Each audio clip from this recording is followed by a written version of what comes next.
سلامت أنا هبلنا كما يتصنحوا خبركم تملكتي دي دبليو انترناشنال زينا مسيوتنا جمير الله زيناتات بممراح والدمرت جزاي بملكة قوان قادمة مسرت جبرت جابير حبيرناكم مصاني تنجبرينا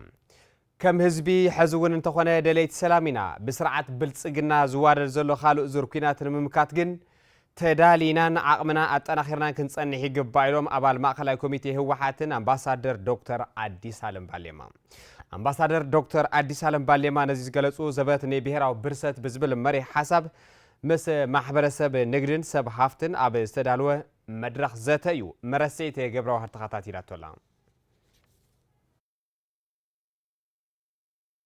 ممحدار كسما مغلا زبات نبهراو برسات بزبل مري حساب زقاز ألم مدرخ زتا مس محبرسب نقدن سب هافتن أسالي تلوم أبتوان استرخبو أبال ماخلاي كوميتي هوحات أمباسادر دكتور عدي سالم باليما سرعات بلسقنا تقارون نمدخامن نمتفان جينوسايداوز انتا تفتسيمو حجوني قصل مهلاو بمملخات هلونا هزب تقراي نمو حاسن كاب برسات نمكل خالن أب زقبر مخاتا محبرسب نقدن سب هافتن كل مداوي أبركتو خطقابرو يقبايلوم اتعسوا اتمحنو تي محنقو ياو تريو لكم ناس تأمي يتخزدلو أبرسيو لما عمت زابيرون بزوح زبلنا يمثلن علينو زبهال نجر أبقليو وحج كتعزي ولا وحج برد أبقليو دما ما يحس راتي فتريو بفلاي دما زي ناتنا كاب مبراق سب دوب زلو وسنا عفار كباب زلو كبابتات ناي ما يحس رات كقاطمو سلازخل يرأون اللو أبو كلاتنا تحرستاي ون بعلو كنقساقس ماي زنت ماي كعقور كنقاسس لنا كلنا كنغور مخلينا كلنا كنتابع كنكللنا كاو اتوانا نجر كمص زلو تجنبار كمان عسينا كنتناخر لنا وشتنا دما سلام كنفتر كنكللنا ناي نقدح محبرسب عبي قدقي كتصاوت زخل زرفتت الى سلصنحه هذي نمختنا ناتزلنا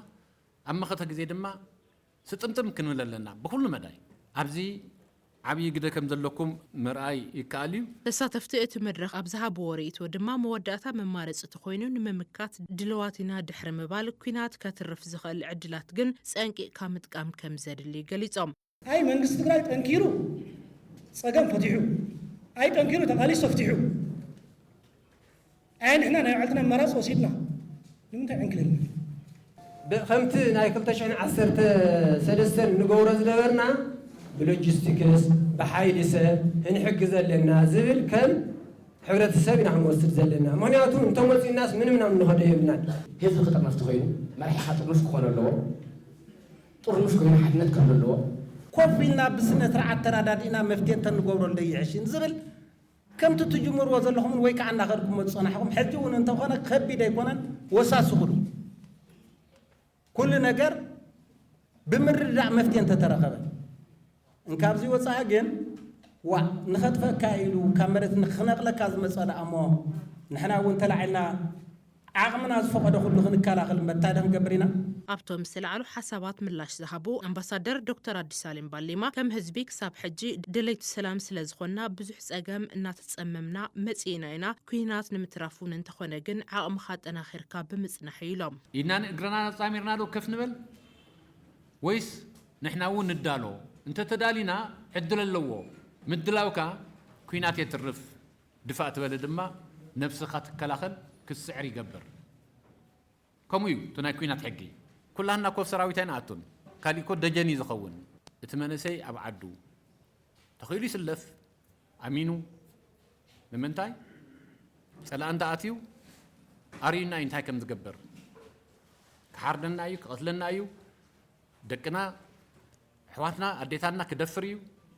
زي قبرو نجر يلون حزدما ناي موداي ببوليتيكا بايكونومي ولا بتي محبرساوي قلولاو كقصل تصقم كقصل مو تግራይ كبرس زقبرو فتنا يزلو صعري يزلو ازي اصبينا كنريو زلنا ايو كبرسنا امدل يزلو امبينا كنزلنا أب عود لمعات ختمان كونستراكشن زلوا جعزينا بلشوا أسرارحان هزبينا بزخفة عزقت زوت بمخانو ኣብ ተዓውዲ ዘለው ጸገማት ብህፁፅ ክፍትሑ ጻውዒት ቀሪቡ ቢሮ ልምዓት ከተማን ኮንስትራክሽንን ምስ ኮንትራክተራትን ኣማኸርቲ ኣብ ዙርያ ተዓውዲ ኣብ ዝርከቡ ማሕለኽታት ጠሚቱ እንትዝትዩ እዚ ጻውዒት ቀሪቡ ዘሎ ተስፋይ በርሀ ቢሮ ልምዓት ከተማን ኮንስትራክሽንን ምስ ኮንትራክተራትን ኣማኸርትን ሳዓውዲ ዘለው ስሩሰደዱ ጸገማትን ዋናው ቁመና ተዓውድና መልኪቱ ክዝትው ኢሉሎም ኣብቲ መድረኽ ዘተ መልእኽቲ ዘሕለፉ ብብርኪ ምክትል ፕሬዚዳንት ቢሮው ክልላዊ መንግስቲ ትግራይ ሓላፊ ቢሮ ልምዓት ከተማን ኮንስትራክሽንን ኣይተ ዓለም ገብረዋህድ ህዝቢ ትግራይ ካብ ዘለዎ ግዳማዊ ብሔራዊ ሓደጋ ብተወሳኺ ግዕዚና ተዓውዲ እውን ካልእ ተወሳኺ ፈተና ምዃኑ ተዛሪቦም ሓደ ቁልፊ ሓደጋ ካብ ግዳም ዝመጽእ ብዋናነት ካብ ስርዓት ብልጽግና ኣብ ርእስና ተጻዒኑ ዘሎ ናይ ጽንተት ሓደጋ እዩ ሓደ ቁልፍ ምንጭ እዚ እቲ ካልኣይ ግን ናይ ውሽጥና ሓደጋ እዩ ናይ ውሽጥና ድኽመትን ጸገማትን ዝፈጥሮ ከቢድ ሓደጋ ተቓላዕነት ዝፈጥር ሕመቕን ጸገምን እዩ ስለዚ ናይ ህልውና ሓደጋና ካበይ ዝምንጭልና ክንሓስብ ከለና ክልቲኦም ምንጭታት ንናይ ህልውና ሓደጋና መሰረት እዮም ብተወሳኺ ኣይተ ዓለም ገብረዋህድ ኣብ ውሽጣዊ ተቐላዕነት ሓደጋ ዘለው ጸገማት እውን ምቅላስ ኣገዳሲ ምዃኑ ኣመልኪቶም ህዝብና ተረጋጊኡ ዓቕሙ ከይጠምር ናይ መኸተ ተኽእልኡ ከየጎልብት ዝብትን ዘሎ ሕመቕ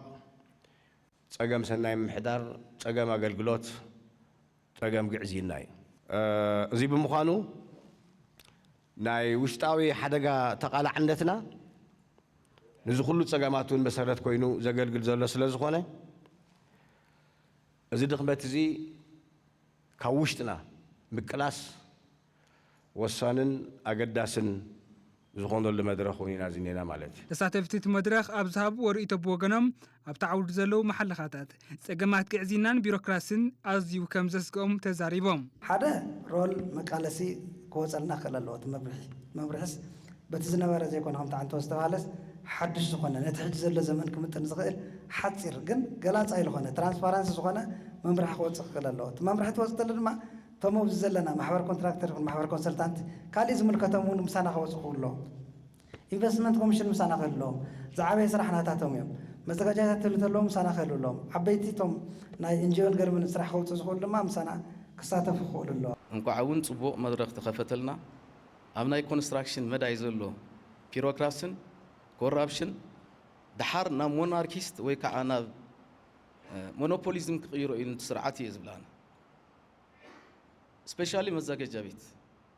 ቀፂሉ ቤት መዛገጅ ማኖ ኮንስትራክሽን ቢሮ ዝበሃል ትካል ኣሎ ብድሕሪኡ ኣብ ውሽጢ እውን ዝሓቆፈን ትካላት ኣለዋ ንእሽቲ ሬጉሌሽን ትበሃል ሓንቲ ኣብ ሬጉሌሽን ዘሎ ስርዓት ብቕዓት ኣካይዳ እስኪፈተሽቱ መዝገባት ተው ዘሎ ንሕድሕድ የን መዝገብ ናይ ኮንትራክተር ወይ በዓል ሞያ ይፈተሽ ሽዑ ክረአዩ ኣብቲ በረኻ ዘለው ብፆት ኣብ ኮንስትራክሽን ኢንዳስትሪ ክሳተፉ እንተኾይኖም ናይ ኮንስትራክሽን ልምዲ ወይ ከዓ ፎርማሊቲስ ይሕተቱ እዮም ስለዚ ኣብ በረኻ ደኣ እንድሕር ነርካ ኮይንካ 2009 2010 ገና ተይሰራሓ 2013 ጦርነት ተፈጢሩ ብድሕሪ ዘሎ ናይ በረኻ ህይወት ፀኒሕኻ ምስቲ ናይ ኮንስትራክሽን በዓል ሞያ ኢኩቫለንት ኮይንካ ክትሰርሕ እንተኾንካ ናይ መንግስቲ ሓገዝ ወይ ከዓ ናይዞም ኢንዳስትሪ እዚኦም ሓገዛት ይሓትት ማለት እዩ ስለዚ ንማሕበር ኮንትራክተራት ወይ ከዓ ኮንሰልታንት ኣብዚ ተወሳኺ ስልጠናን ተወሳኺ ዓቕምን ክፈጥር እንድሕር ደኣ ኮይኑ እቲ ማሕበረሰብ ኣብዚ ሰፊሕ ዝኾነ መጽናዕቲ ወይም ደሞ ስልጠናታት ክጠልብ ይግብኦ ማለት እዩ በሃል ወገን ኣማኸርቲ ተዓውዲ ኣብ ኣሰራርሓ ህንፃ ዘሎ ጸገም ከምኡውን ኣብ ዝሕዚ እዋን ኣብ ትግራይ ዘሎ ህንፃታት ብመንፅር ሙያዊ ጽፈትን ጽሬትን ዘለዎ ብርክን ኣብ መንግስታዊ ማሕበራት ዘሎ ግዕዚናን ብትኹረት ክሕሰበሉ ዝግባእ ምዃኑ እውን ኣመልኪቶም ኣለዉ ኣብ ወረዳ ጽራ ወንበርታ ማሕበር ልምዓት ጽራ ን250 ስድራ ስዋት ልዕሊ 62 ኩንታል ሙሩፅ ዘርኢ ስርናይ ኣከፋፊሉ ኣብ ጣብያታት ሓድነት መሳኑ ቂሕን ማሕበር ወይንን ደብረ ብርሃንን ዝርከቡ ካብ ነፍሲ ወከፍ ጣብያ 50 ዝተወጻጹ ብድምር 250 ሓረስቶት ሕድሕዶም ርብዒ ኩንታል ሙሩፅ ዘርኢ ተዓዲልዎም እዩ ከም ኣገላልጻ ኣቦ መንበር ማሕበር ልምዓት ጽራ ኣይተ ክንደያ ኣብርሃም ብልዕሊ 850,000 ቅርሺ ዝተዓደገ ልዕሊ 62 ኩንታል ሙሩፅ ዘርኢ ስርናይ ብምዕዳግ ስድራ ስዋኣት ንምሕጋዝ ብምዕላም ዝተሳለጠ ምዃኑ ብምግላጽ እቲ ማሕበር ካብ ዝሓዞም መደባት ልምዓት ብተወሳኺ ጸገማት ስድራ ስዋኣት ንምፍታሕ ጻዕሩ ከጠናኽር ኢሎም ምዚ ኣተሓሒዞም ንስድራ ስዋኣትና እንገብሮ ሓገዝ ዘለና ዝተሰከምናዮ ናይ ምፍጻም ሕድሪ እዩ ካብ ዝብል እምነት እቲ ማሕበር ዝብገስ ሓገዝ ምዃኑን ገሊጾም እዮም ኣመሓዳሪ ወረዳ ጽራ ወንበርታ ኣይተ ኣሸናፊ ካሕሳይ ብወገኖም ማሕበራት ንህዝቢ ኣብ ዝረብሑ ተጠቃምነት መፍራይነትን ኣብ ዝሕግዙ ንጥፈታት ክሰርሓ ይግባእ ብምባል ማሕበር ልምዓት ጽራ ኣብ ስድራ ስዋኣት መሰረት ገይሩ ዘዳለወን ዝሓገዞን ምሩፅ ዘርኢ ስርናይ ብትርጉምን ዕላምኡን ሕድሪ ስዋኣትና ኣይንዕብርን ዝብል ቃል ካብ ብግብሪ ምስራሕ ብምዃኑ ዝነኣድ ኢሎም ኣካል እቲ ሓገዝ ዝኾኑ ስድራ ስዋኣት ከም ዝበልዎ ድማ እዚ ማሕበር ዝነበርና ሕፅረፅ ምሩፅ ዘርኢ ስርናይ ኣለልዩ ክዕድልና ምኽኣሉ ኣዚና ኢና ነመስግን ኣብ ካልኦት ዓውድታት ልምዓት ኣብ ዝረጋገፁ መደባት ድማ ዝያዳ ክነጥፍን ተጠቃምነት ስድራ ስዋኣት ዝነጥፎም ዘለው ስራሕቲ ከሰፍሕ ይግባእ ክብሉ ገሊፆም ኣለው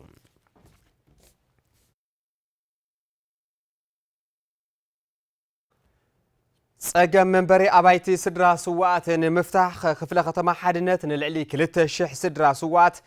ነንሕድሕዶም 140 ካሬ ሜትር ካርታ ዓዲሉ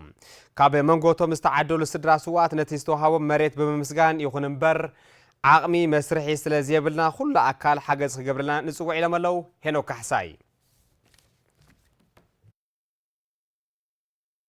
منتان حزب تግራይ ኢሎም ክቡር መስዋዕት ዝኸፈሉ ጀጋኑ ደቂ ህዝቢ በበዋን በመዝካር ተጠቃምነት ስድራ ስዋኣትን ረጋግጽ ተባይሉ ዝተገለጸ ክፍለ ከተማ ሓድነት ንልዕሊ 2016 ስድራ ስዋኣት ናይ መሬት ዋንነት ካርታ ኣብ ዝዓደለሉ እዋን ኮይኑ ኣብቲ ዋን ዝተረኸቦም መሓዳሪታ ክፍለ ከተማ ኢተ ሃይላይ ወልደ ስላሴ እዚ ስራሕ እዚ ክንሰርሕ ከለና ከም ተጋሩ ኣብ ምቹእ ኩነታት ኮይና ዘይኮነስ ግቡና ስለ ዝኾነ ኢሎም ትግራይን ተጋሩ ንምንታይ ኩነታት ከም ዘለና ይፍለጥ እዩ ጸላትና ሓዙን ንዓና ከጥፍኡ ለይትን ቀትረን ዝሰርሕሉ ኩነታት ኮይና ኢና ዝኸምዘለ ስራሕ ዘሎ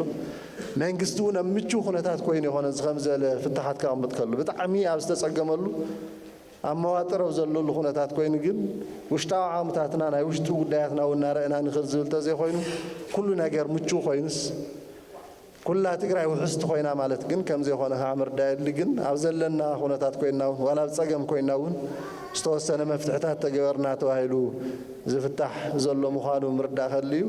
ኣይታይ ላይ ወሲኾም ዝዕደላ ካርታ መሬት ዋንነት ብቐንዱ ኣብ ጎኒ ስድራ ስዋኣት ከም ዘለና መርኣያ እዩ ክብሉ ገሊፆም ናይቲ ስድራ ስውእ ሕቶ ቅድሚያ ሂብና ንፍታሕ ብዝተባሃለ ኣንፈት መሰረት ተጀሚሩ ዘሎ እዩ እዚ ማለት ነቲ ስድራ ስውእ ነቲ ሓርበኛ እዚ ዓብዪ ነገር ኮይኑዎ ማለት ግን ኣይኮነን ግን ከዓ እንተናሰ ንእሽተይ መንበር ዝኸውን መፅለሊ ዝኸውን ነገር እንተሓገዝና ምሕጋዝ ዘይኮነስ ግዴታና እውን ስለ ዝኾነ ትግራይስ ነቲ መስዋዕትን መቕሰልትን በብእዋኑ ዝኸፍለላ ክትኸውን ስለ ዘለዋ ካብኡ ተረባሓይ ክኸውን ኣለዎ ተባሂሉ ዝተጀመረ ስራሕ እዩ ርኢቶም ዝሃቡና ተጠቀምቲ ተዕደለ ዝኾኑ ስድራ ስዋኣት ብወገኖም ነዚ ዝተገበረ መተባበነ ብምስጋን ይኹን እምበር ዓቕሚ መስርሒ ስለ ዘይብልና ዝምልከቶ ኩሉ ኣካል ኩሉ መዳይ ሓገዝ ክገብረና ንጽውዕ ኢሎም ተናእሰ ዋላ ቀስላልና ሰሪሕና ክንኸፍሎ መስርሒኡ ተዋሂብና ተሰሪሑ ተልዋሃበና እዩ እምበይ ሸይጥና ነጋጓሓት በሊዕናዮስ ዘንቆልዕና ዕቢና ኣለን ዘንቆልዕና ምህርና ኣለን ምንም ትርጉም የብሉ ህፃውንቲ ቆልዕና ሒዝና ኔና ገለለው ኣሕዋትና ብመንግስቲ ተናእሰ ተሓጊዝና ክንሰርሖ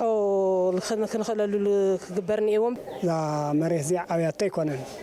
ብካሕሳውን ዝትመነ ኣይኮነን ካሕሳውን ኣይኮነን መተባብዒት መንግስቲ ገይርዎ ዘሎ ዝመስገን ኮይኑ ግን ድማ እቲ ስድራ ስውእ ክሰርሖ ይኽእል ዓቕሚ የለን 4-5 ዚንጎ ክገዝእ ዘይኽእል ስድራ ስውእ እዩ ዘለና እዚ መሬት እዚ ከይሽየጥ ክሸጠን እዩ እዚ መሬት እዚ ክሽየጠ ይግባእ ግን ድማ ሰኣን መስርሒ ክሸጦ እዩ ርግፀኛ እየ መብዛሕትኡ ዝሸይጥ እዩ ሕዚ እውን ንሪኦ ኣለና ብጋኑ እናሃለዎ እውን ከምኡ ይበሃል ኣሎ ብርካሽ ክሸጦ እዩ መንግስቲ ግን ብዝተፈላለየ ተስ ዲያስፖራ ድዩ እንተስ መዳርክቲ ኣካል እንተስ መንግስቲ ባዕሉ ኣብ ዝተናውሑ ዓመት ዋላ ዝኽፈል ቀስ ብቐስ ሰሪሑ ተዘርክቦ ብዝተኻእለ መጠን ዓብዪ ውለታ እዩ ኢለ ይወስድ ኩሉ እኒኦ ማለት ኣይኮነ ብዝኸ ሰዓት ብዝለለናዮ ዓቕሚ የለ መሬት ዋላ ንቀበል ሞ ዓቕሚ የብልናይ መስርሒ ብዘጋጣሚ ርኡ ቦታ ጥራሕ ምንም ክንገብሮ ስለለይ ንኽእል መስርሒ ልክወሃበና ተለና እንትን ንገብር ማለት እዩ ኣፈ ጉባኤ ክፍለ ከተማ ሓድነት ወይዘሮ ሸዋት ወልደ ብወገነን እዚ መሬት ሓድጊ ስለ ዝኾነም ብዝተኻእለ መጠን ክስራሕ ከም ዝግባእ ገሊፀን ይሕመቕ ይጸብቕ ንእመት ስድራ ኣለታ እሞ ኣብ ገዛ ኸራይ ዝሳቐ ኢሉ እውን ኣብ ቆርቆሮ መቐመጢ ዝሰኣነ ብርክት ዝበለ ስድራ ስውእ ስለ ዘለና ስድራ ተጋዳላይ ስለ ዘለና ዋላ እኳ ሃኒፁ +4+3 ኣየስራሕያ بتعقمو جن كاب جزا خراي كدحن نمجبار تعلم سلازخنة كاب جزا خراي دحنا أنا برجس أنينت توزلوا سدراس وس عقم رقيمنا يمان زسرح له سب كل اللي يزول ابنتي بالليل عقم يولون جنكعة تكال سلازخنتي وهوتنا بعقمنا مذكرنا يسدرانا مذكرنا يسوقاتنا ونسلازخنة تنأست حقاقيسكا زجبر غيركا ولا بقرقرو حد خوينا خنقمط اجن بزغات امزق حبر يدلي زخبركم تملكتنا حزي زبصحنا زينا له نسخ نقرب اب لعلي حزب تግራይ انصرالي زلو صنتان ممكاتن وشطاو عقمين معباين كله بزكالو خربارب كم زغبا بريزيدنت منግስት ትግራይ ዶክተር ደብረጽዮን ገብረ ሚካኤል ገሊጾም እዚ ዝተገለጸ ኣብ ከተማ መቐለ ሻድሻይ ዘመን ሻውዓይ ስሩዕ ጉባኤ ቤት ምክሪ ብሔራዊ ኩላዊ መንግስቲ ትግራይ እንትሳለጥ እዩ ኣብቲ ጉባኤ ዶክተር ደብረጽዮን ገብረ ሚካኤል ከም ዝገለጽዎ ኣብይ ዝመርሖ ጆኖሳይዳዊ ስርዓት ብልጽግና ካብ ኩናት ወፃ ካሊ ኣማራጺ ከም ዘይብሉን ህዝቢ ትግራይ ንምጽናት ይሰርሕ ኣሎ ኢሎም ህዝብን መንግስትን ትግራይ ካብ ጽንተት ንምድሓንን ብዘላqa ሃለዋትን ድሕነትን ምርጋጽን ብግዜ ለመንፈስ ክምክት ከም ዝግባውን እዮም ዶክተር ደብረጽዮን ገብረ ሚካኤል ገሊጾም ዘለው ውሽጣዊ ዓቕሚ ንምዕባይ ዓርሰ ምርኮሳ መሰረት ብምግባር ምርብራብ ከም ዝግባውን ወሲኾም ገሊጾም ጆኖሳይዳዊ ስርዓት ብልጽግና ንምምካት ዓርሰ ምርኮሳ ንምዕባይን ሃለዋትን ድሕነትን ትግራይ ንምርግጋጽን መናእሰይ ኣሚኖም ክስለፉ ክስራሕ ከም ዝግባውን እዮም ዶክተር ደብረጽዮን ገብረ ሚካኤል ወሲኾም ገሊጾም ዘለው አባላት ቤት ምክሪ በወገኖም በሰላሕታው መንገድ ዝጸንስ ዘሎ ህዝብ ትግራይ ንምውሓስን ሓድነት ብምጥንኻርን ጆኖሳይዳዊ ስርዓት ብልጽግና ንምምካትን ኣብ ጎኒ ዓቕምታት መኸተ ኮይኖም ኩሉ ዝግባእ ክስራሕ ከም ዝግባእ ድማ እዮም ኣተሓሳሲቦም ክብል መሳርሕትና አዲስ ዓለም ሓጎስ ጸብጺብ ዘሎ ዝኸበርኩም ተመልከትና ውዕሎ ሻድሻይ ዘመን ሸውዓይ ስሩዕ ጉባኤ ቤት ምክሪ ብሔራዊ ኩላዊ መንግስቲ ትግራይ እንታይ ከም ዝመስል ድምፂ ወያነ ትግራይ ኣብ ናይ 2 ሰዓት ዜና እወጃጃ ብሰፊሑ ክቕርቦ እዩ ሕዚ ናፍትናይ መወዳእታ ዜና ኢና ንሰግር ዜና ዕረፍቲ ስነ ስርዓት ቀብሪ ተጋዳሊት ማሾ ክንፈ ኣብ ከተማ ሽረ እንዳስላሴ ተፈጺሙ ካብ ኣቦኣ ኣይተ ክንፈ ገብረ ኢየሱስን ወላዲታ ወይዘሮ ምሕረት ገብረ ስላሴን ብ1958 ዓመተ ምህረት ኣብ ዞባ ሰሜናዊ ምዕራብ ትግራይ ወረዳ ላዕላይ ኣድያቦ ጣብያ ጎባ ጉቦ ብዝተወለደት ተጋዳሊት ማሾ ክንፈ ብ1976 ዓመተ ምህረት ናብ ቃልሲ ህዝቢ ትግራይ ተጸምቢራ ኣብ ክፍሊ ታዕሊም ተከዘ ድሕሪ ምዕላም ክሳብ ውድቀት ስርዓት ደርግ ብዝለዓለ ጽንዓትን ጅግንነትን ተቃሊሳ ክሳብ መራሒት ቦጦሎኒ ኮይና ኣገልጊላ እያ ድሕሪ ውድቀት ስርዓት ደርግ እውን ክሳብ 1992 ዓመተ ምህረት ኣባል ሰራዊት ምክልኻል ሃገር ብምዃን ዝተወሃባ ልእኽቶ ብዝለዓለ ብቕዓት ዝፈጸመት ተጋዳሊት ማሾ ክንፈ ካብ ሰራዊት ምክልኻል ሃገር ብኽብሪ ምስተሰናበተት ናብ ድምፂ ወያነ ትግራይ ኣትያ ካብ ደረጃ ፐርሰኔል ክሳብ በዓልቲ ሙያ ካሜራ ብምዃን ብልዑል ተኣማንነትን ተወፋይነትን ኣገልጊላ እያ ተጋዳሊት ማሾ ክንፈ ብህይወት ኣብ ዝነበረትሉ እዋን ከም ተጋዳሊት ጅግናን መትከላዊትን ከም ሰራሕተኛ ድማ ውፊት እያ ነይራ ብዝሓደራ ሕማም ትማሊ 17 ሓምለ 2018 ዓመተ ምህረት ኣብ መበል 60 ዓመታ ህይወታ ዝሓለፈት ተጋዳሊት ማሾ ክንፈ ስነ ስርዓት ቀብራ ሎሚ ዕለት 18 ሓምለ 2018 ዓመተ ምህረት ኣብ ከተማ ሽረ እንዳስላሴ ቤተ ክርስቲያን ላዕላይ እንዳስላሴ ተፈጺሙ ኣሎ እቲ ስነ ስርዓት ቀብሪ ስድራ መቃለስትን ፈተውትን ተጋዳሊት ማሾ ክንፈ ኣብ ዝተረኸብሉ ዝተፈጸመ ኮይኑ ኣብ መቃብር እዛ ጅግና ተጋዳሊት ማናጅመንትን ሰራሕተኛታትን ድምፂ ወያነ ትግራይ ሕቑፊ ዕምበባ ኣንቢሮም እዮም ክብል መሳርሕትና ኪዳነ ማርያም ብርሃነ ካብቲ ከባቢ ጸብጺቡ ኣሎ ድምፂ ወያነ ትግራይ ንስድራ መቃለስትን ፈተውትን ተጋዳሊት ማሾ ክንፈ ጽንዓት ይምነ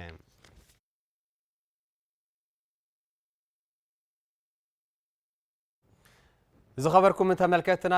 ሕዚ ሓዝናዮም ዜና ሙሴትና ኣብዚ ተኸንቢተሎ ኣብ ናይ 2 ሰዓት ዜና እወጃናና ድማ ሻድሻይ ስሩዕ ጉባኤ ሻድሻይ ዘመን ሻውዓይ ስሩዕ ጉባኤ ቤት ምክሪ ብሔራዊ ኩላዊ መንግስቲ ትግራይ ዝጥመት ክኸውን እዩ ብድሕሪኡ ድማ ምሉእ ትሕዝቶ እንታይ ከም ዝመስል ክመሓላለፍ እዩ ንተኸታተሉ እናዓደምና ኣብዚ ክንፍለየኩም ደሓን ኩኑ